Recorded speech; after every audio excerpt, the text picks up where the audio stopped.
Ukrainian President Volodymyr Zelenskyy is pushing his partners to take more straightforward actions. He wants NATO countries to help intercept Russian missiles over Ukraine and allow Kyiv to use Western weapons against enemy military equipment amassing near the border. 300 літаків росіяни застосують по території України. Russians are using 300 planes on the territory of Ukraine. We need at least 120, 130 planes to resist, to fight back in the sky. You can't provide that right now. Okay, let's get back to air defense. You can't provide that either. You cannot provide F-16 yet. So we are getting back to the planes that you have on the territory of neighboring NATO countries. Raise them up. You have them.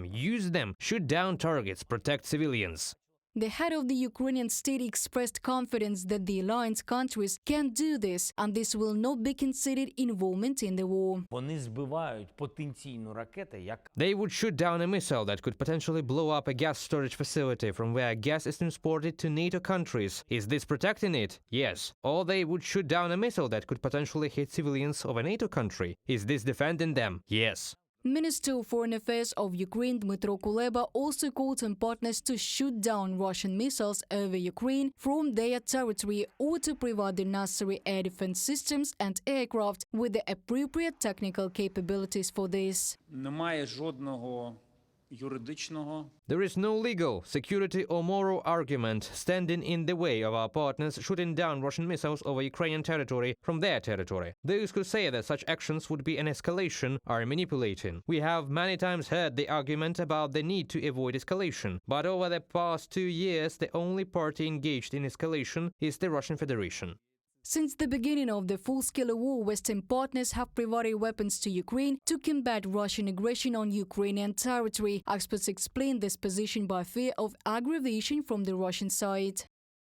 The restrictions make it more difficult for Ukrainian forces to defend Kharkiv, which is currently threatened by a renewed Russian offensive. If Ukraine could strike at the Russian troops just across the border in Russia that are about to move into Ukraine, Russia would have much greater logistical problems launching this current offensive. And if we allow Ukraine to shoot at the Russian jets that are in Russian airspace and are launching the glide bombs, fewer people in Kharkiv would be dying. John Erbst, senior director of the Eurasia Center at the Atlantic Council, in an interview with the Voice of America.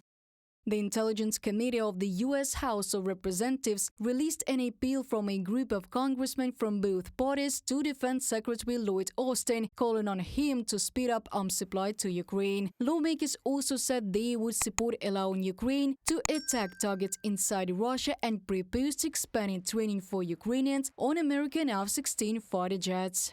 Reported by Dana Kolesnik, Yulia Bil, UATV News.